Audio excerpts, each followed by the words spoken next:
নতুন উপাচার্য নিয়োগের পরও অশান্তি থামছে না তেজপুর বিশ্ববিদ্যালয়ে। শনিবার ফের উত্তপ্ত হয়ে ওঠে বিশ্ববিদ্যালয় চত্বর।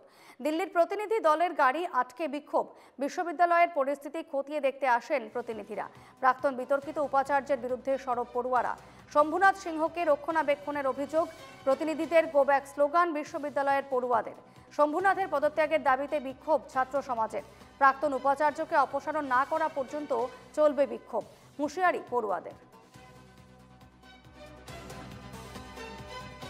অশান্তি থামছে না তেজপুর বিশ্ববিদ্যালয়ে। শনিবার ফের উত্তপ্ত হয়ে ওঠে বিশ্ববিদ্যালয় চত্বর।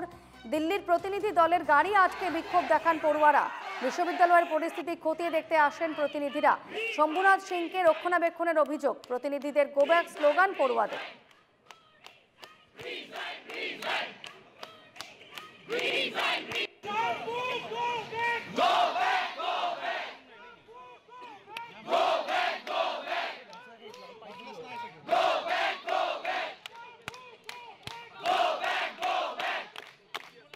ৰাজ্য চৰকাৰ আৰু ভাৰত চৰকাৰৰ ওচৰত আমাৰ এতিয়াও বিশ্বাস আছে।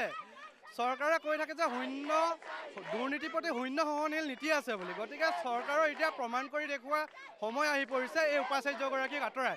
কাৰণ এই উপাচাৰ্যগৰাকীয়ে জুবিন গাৰ্গ ডাঙৰীয়াক অপমান কৰাৰ লগতে দুৰ্নীতি কৰাৰ এখন দীঘলীয়া লিষ্ট আছে, আপোনালোকে ইতিমধ্যে সম্প্ৰচাৰ কৰি আহিছে। কিন্তু আমাৰ মৰমৰ মুখ্যমন্ত্ৰী ডাঙৰীয়াকো তেখেতে অপমান কৰি ৰাখিছে। যেতিয়া জুবিন গাৰ্গ ডাঙৰীয়া অন্ত্যেষ্টিক্ৰিয়া সম্পন্ন হৈছিল, ডক্টৰ হিমন্ত বিশ্ব শৰ্মা ডাঙৰীয়াই তেখেতক কৈছিল যে অন্ত্যেষ্টিক্ৰিয়া সম্পন্ন হোৱা ঠাইত তেখেত উপস্থিত থাকিব লাগে, কিন্তু সেই সময়ত তেখেত উপস্থিত থকা নাই। চাওকচোন কিমান ডাঙৰ ধৃষ্টতা দেখাইছে যে তেখেতে এগৰাকী অসমৰ মুখ্যমন্ত্ৰীক তেখেতে বুঢ়া মেলি দেখাবলৈ সক্ষম হৈছে। গতিকে আমি বিচাৰিছোঁ তেখেতৰ ওচৰত এনেকুৱা কি অদৃশ্য শক্তি আছে যাৰ কাৰণে ক্ষমতাত বলীয়ান হৈ তেখেতে ৫,০০০ ছাত্ৰ ছাত্ৰীৰ অধিকাৰৰ লগত তেখেতে হেতালি খেলি আছে।